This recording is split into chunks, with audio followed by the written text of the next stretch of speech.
Yep.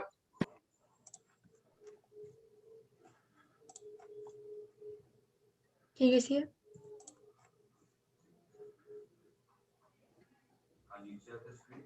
Okay. Okay, can we start?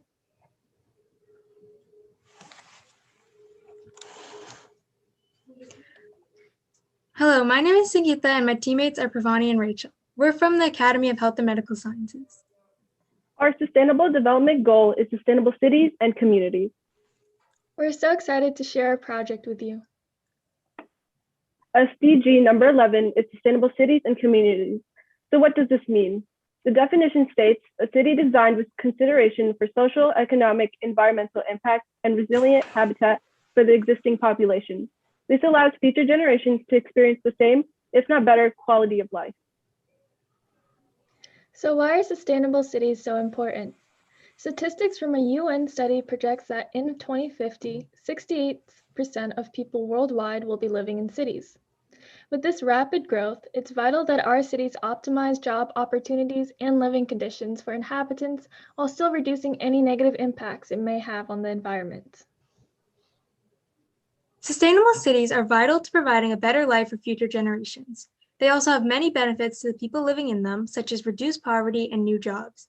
Additionally, it promotes affordable housing and social interaction. Currently, we are running out of natural resources faster than we can replenish them, and it is predicted in the next 60 years we will run out. Converting to a more sustainable lifestyle is the only way to save our ecosystem before it's too late. We created a 3D model of a sustainable city to express our ideas. We started from scratch and created every single detail.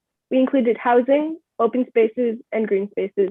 In the coming slides, you will see individual aspects of our city.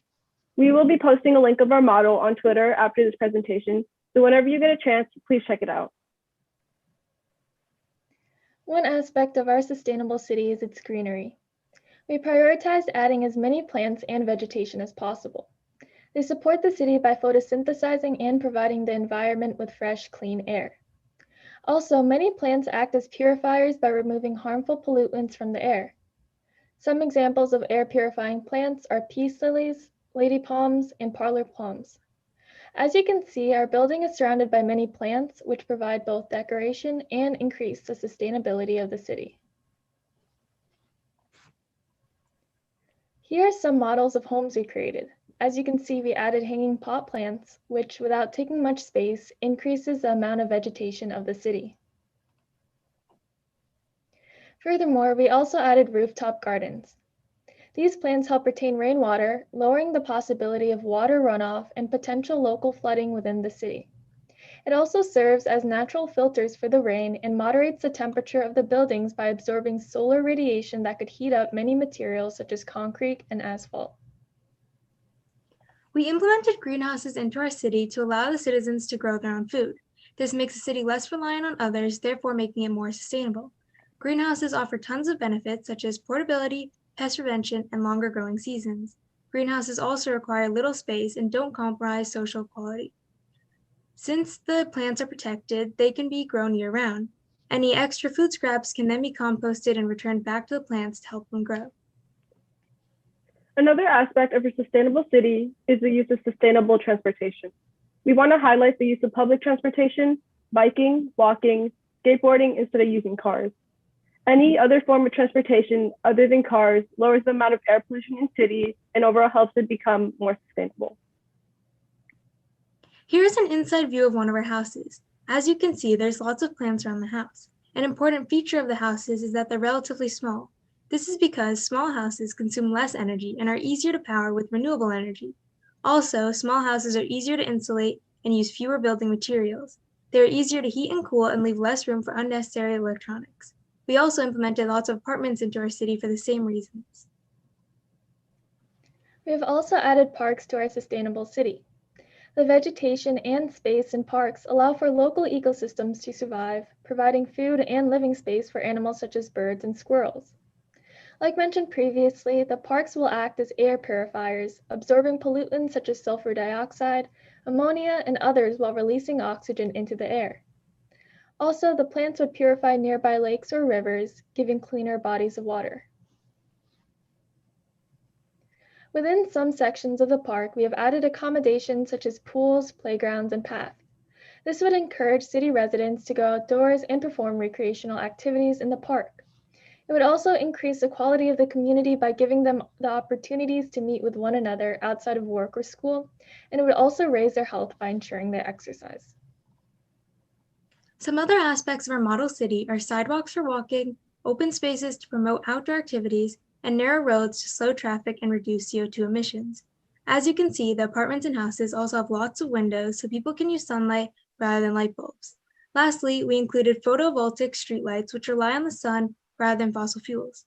Overall, there are tons of different ways to make a city more sustainable, and we encourage you to research what you can do to make a change. Here's some things you can do to help your city or town be more sustainable. You can use less energy by turning off lights when you leave a room, unplugging devices that are fully charged, recycling items when possible, thrifting clothing, using reusable cloths instead of disposable paper napkins, using reusable bags when going grocery shopping, growing your own food, composting food scraps, using public transportation or carpooling whenever possible, reducing the amount of water used when taking showers, and more. One example of an application that my family uses is composting food. Instead of throwing away food scraps after meals, we sprinkle the compost over the plants in our backyard. Also, my family makes sure to always use reusable utensils, dishes, and plates. We try to avoid using discardable appliances to avoid unnecessary trash. We also make sure to separate our recyclables from the trash bin. Personally, my family maintains a garden during the summer where we grow vegetables to use in our cooking. It is a great way to get some vitamin D and be more sustainable. My neighbors also give us some of their garden produce in return for us giving some of ours. We have compiled a list of several nonprofits that specialize in sustainable cities. You can reach out to these organizations to get involved yourself. Thank you so much for attending our presentation. We hope we inspired you to implement some sustainable practices into your daily life. You can check out our sustainable city model at the link below or go to my Twitter at Singitapuno. Next up is SDG number 6, clean water and sanitation.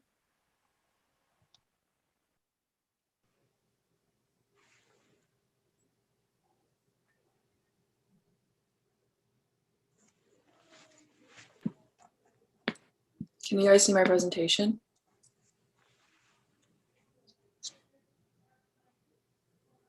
Yep. Okay. Hello, everybody. Today we'll be presenting Sustainable Development Goal number 6, Hydrodynamics, the town. I'm joined by Bhavya and Haley, and together we will bring our idea to fruition of a town run solely around the objective of conserving water. So first off, I want to point out our inspiration. So there's this country in the Atlantic Ocean called Bermuda. Very small country. For reference, this is Bermuda to the rest of the world. It takes only 1 hour to drive from one end of the island to the other end. This means that there's no space for water processing plants. Even though they're surrounded by water, it's salt water, so they can't use it, which means they have to rely on other methods for fresh water. I want to introduce you to Bermuda step crews. They are very white, as you can tell, in steps. So when it rains, they can collect rainwater for drinking, cooking, bathing, any freshwater use. Next up, I want to introduce you guys to the rest of our concept. As you can see, the notorious Bermuda step crews are there, but we also included an aquatic underwater walkway, which would act as our tourist attraction and our source of revenue. And we also have the Hanging Gardens of Babylon as a decoration. With that, I introduce you to our world. I hand the microphone off to Bhavya.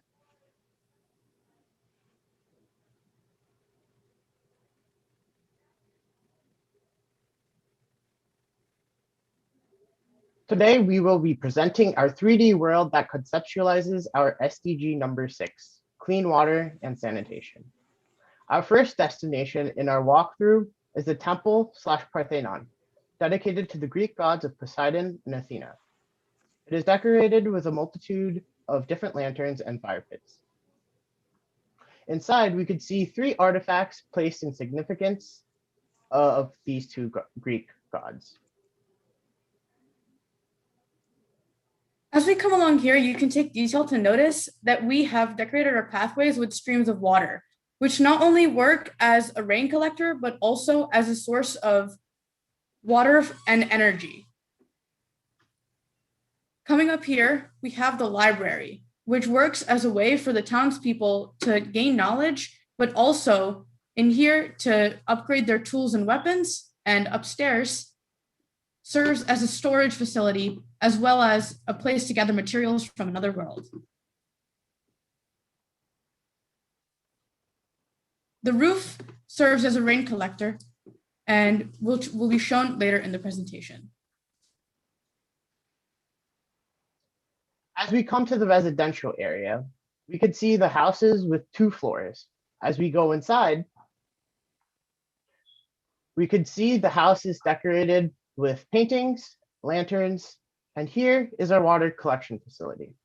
Here, rainwater from the roofs drop down here, and it can be used for clean, drinkable water for the residents.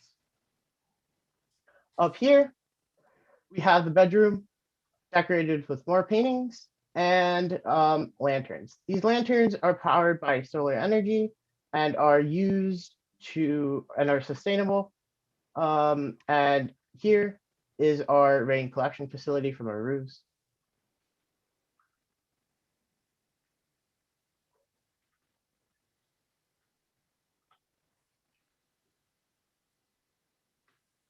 Here we come to our garden.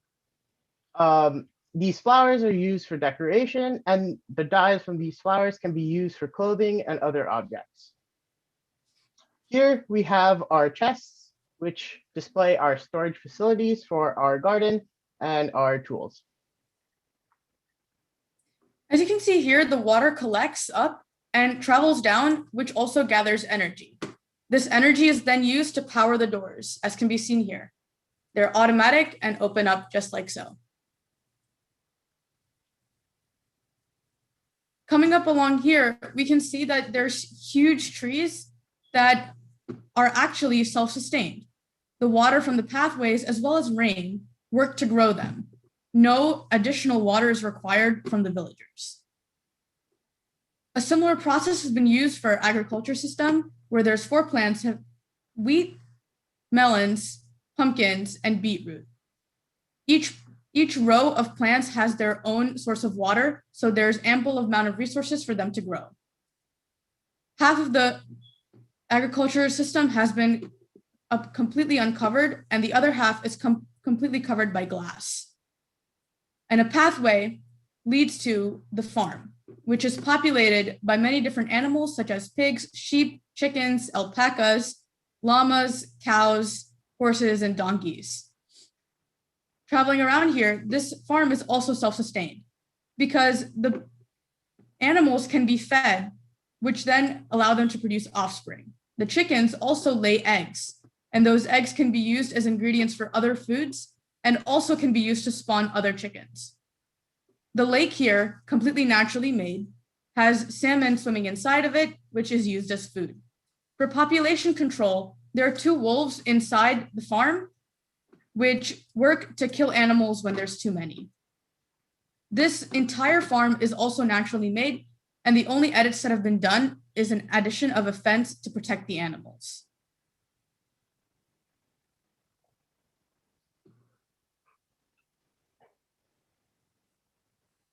As we come along here, we could see the water from the pathways are gathered in this building, the water treatment facility. This treatment facility cleans toxic waste out of the water and makes it drinkable for our villagers and water for our garden. As Bhavya said, there's water processing facilities right here. There's larger ones that clean out bigger metals such as chromium and arsenic, and smaller ones that clean out smaller bacteria such as E. coli. The water travels along this entire facility and essentially becomes completely clean to be drunk by the villagers. Coming up this hill, we have an alchemy and medicinal facility. It is used to make medicine and other potions. Inside, there are different materials that the alchemists will need, such as brewing stations, basins, water collecting stations where the water travels around the entire building. Chests have been placed with materials that the alchemists themselves have gathered, and it's used to enhance and help heal the villagers in our town. A small detail that might be noticed is that this is the only building that has 2 black roses, which have been completely designed by the alchemists and their materials. As we come along here, you can see a quick overview of our village with our library to the right and our Parthenon directly in front of us. Here we come up to our aquarium, which is our only source of income for our village.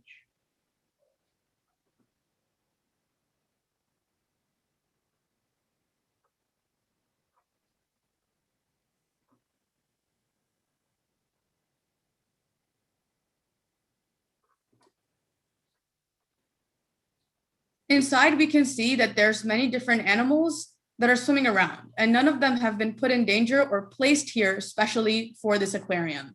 They come and go as they please, and they're not tagged, so we cannot track them.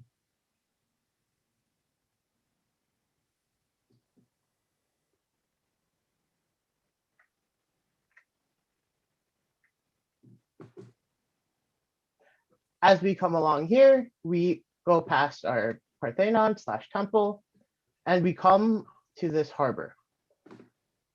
This harbor has been decorated with, not decorated, but this harbor has boats for the villagers to use to travel outside the village and trade and gather more materials.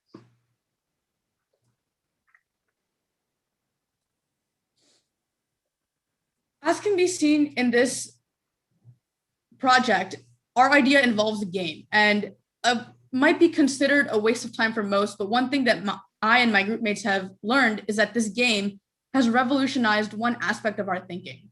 It allows us to recreate and conceptualize our ideas and theories, making them a sort of reality for all of us. Essentially, it lets us believe that at some point or the other, we can change the world, even if it's just a little bit. Thank you for your time.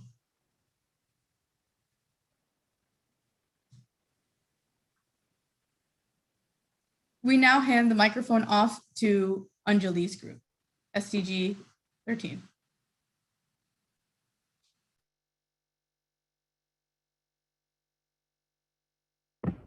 Hi, I'm Astrida.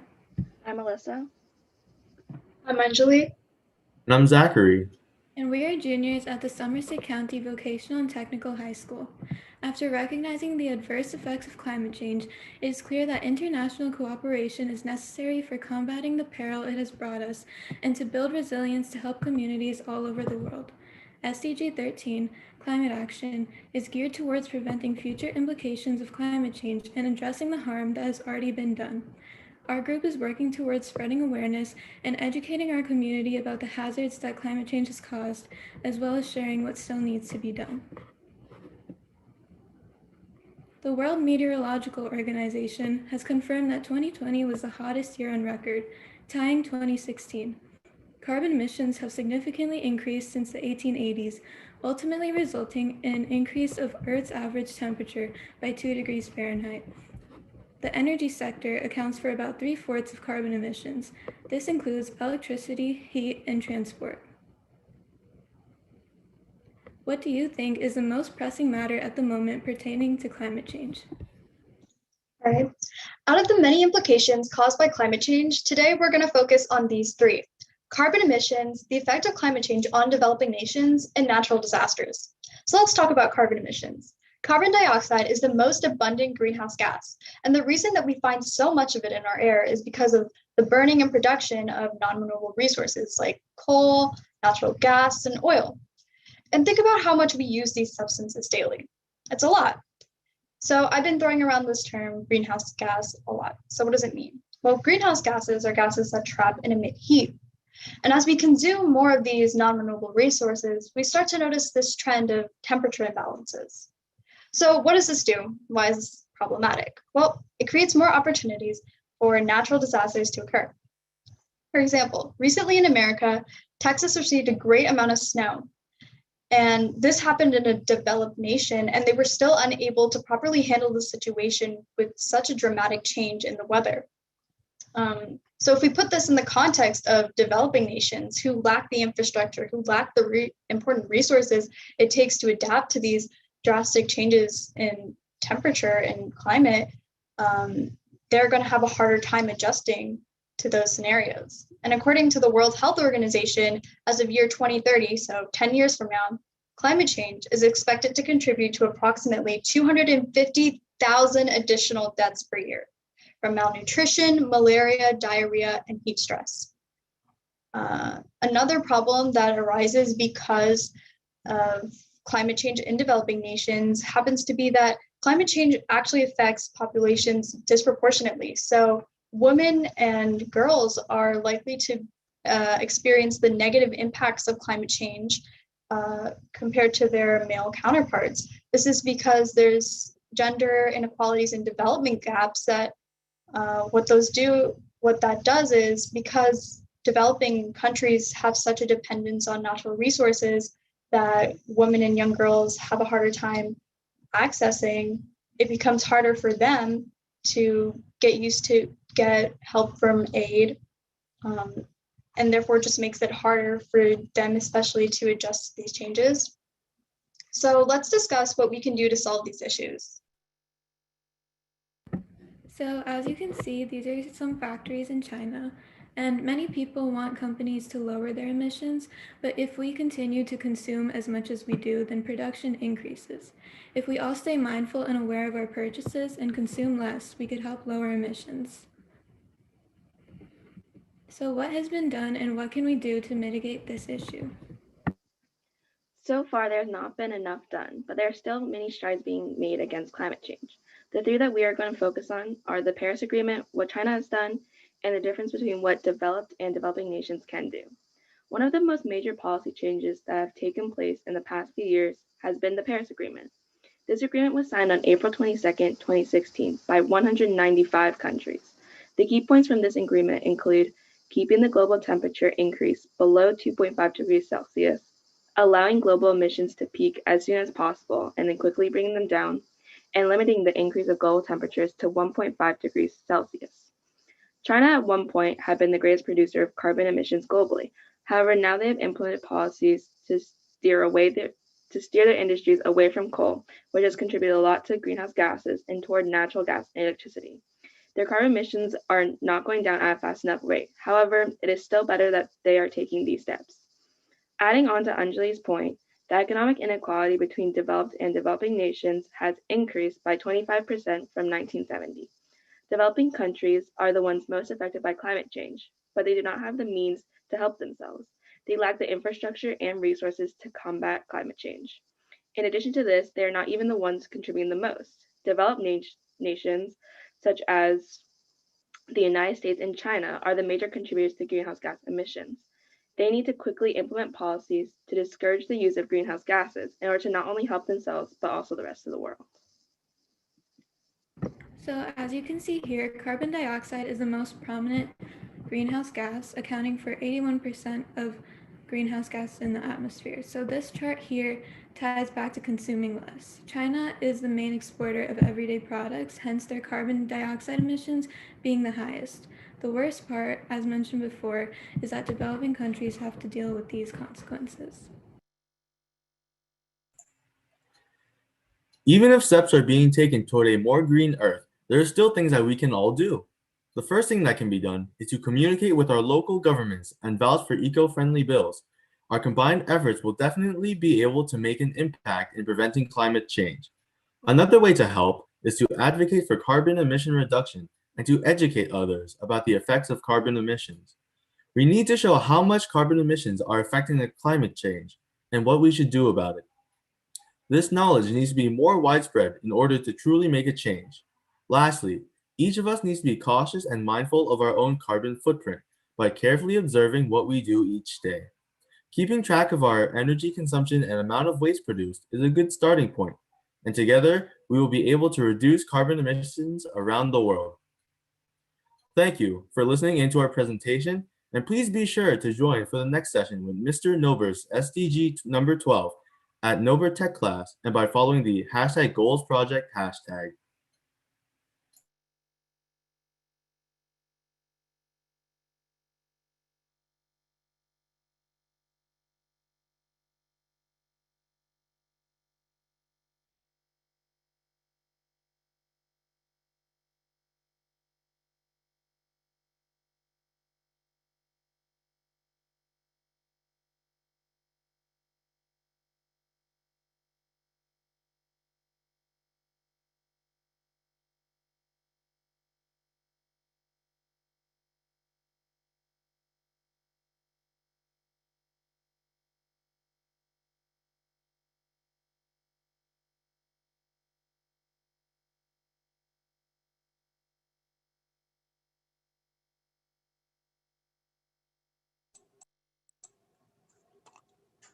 Chicos, ¿me oyen? ¿Sí? Sí. Ok.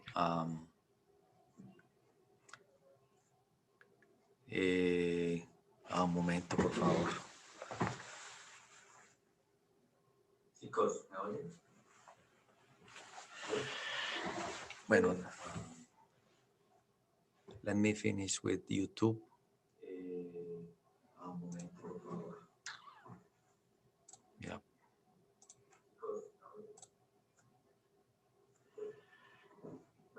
Let me go out. I'm going to close the session and come back in.